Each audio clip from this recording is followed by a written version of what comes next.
دا ګمان مه کوئ چې جنت د یو خاص قوم یا خاصو خلقو دپاره دی او دا خیال هم مه کوئ چې موږ مسلمانان یو نو جنت زموږ دی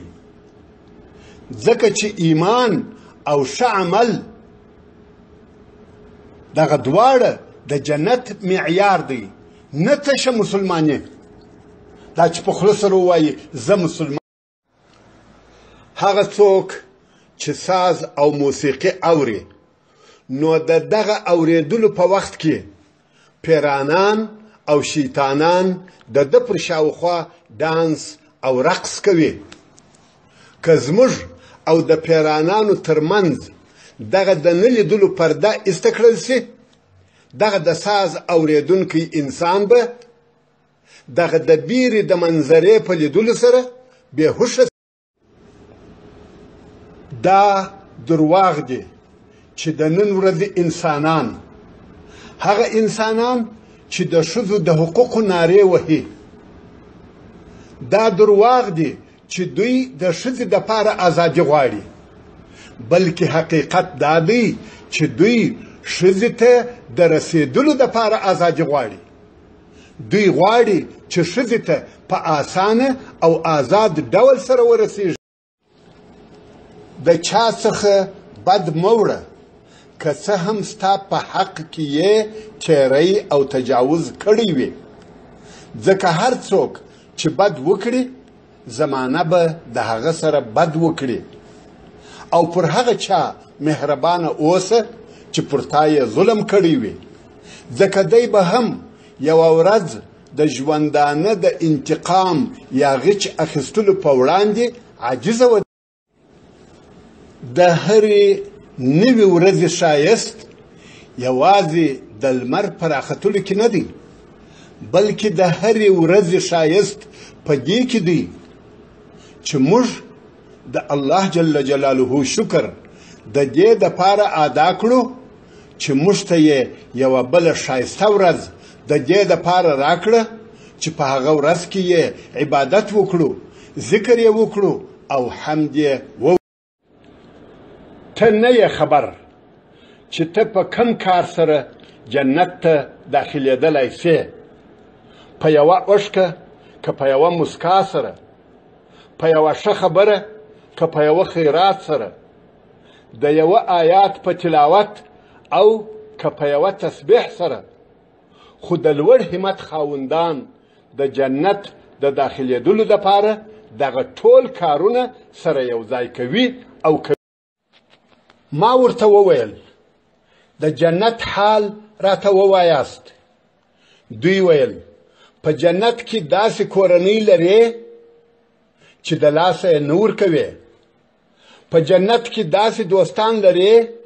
چې نه درڅخه لرې کېږي په جنت کې داسې ملګري او آشنایان لرې چې نه غایبېږي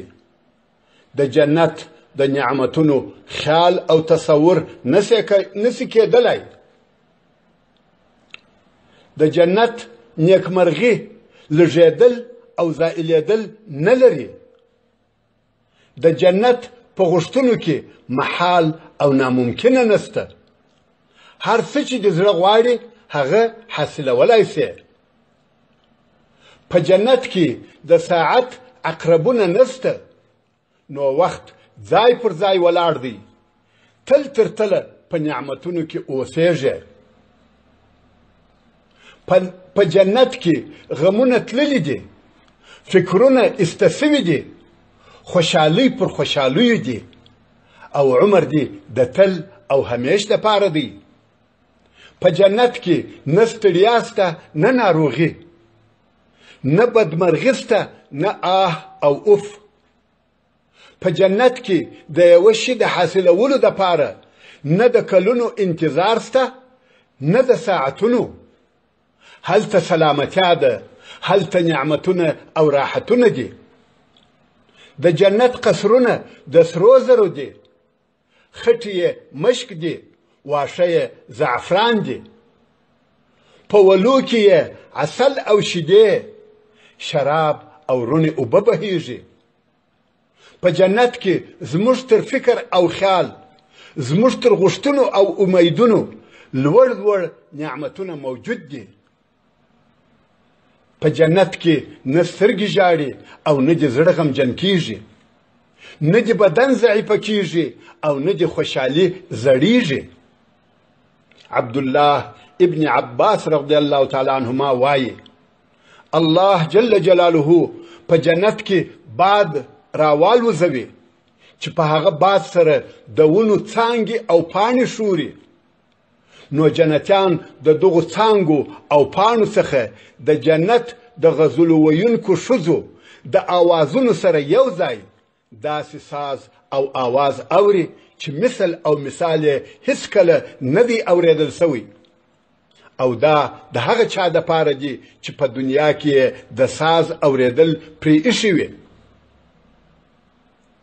په جنت کې به دې خندا ډېره وي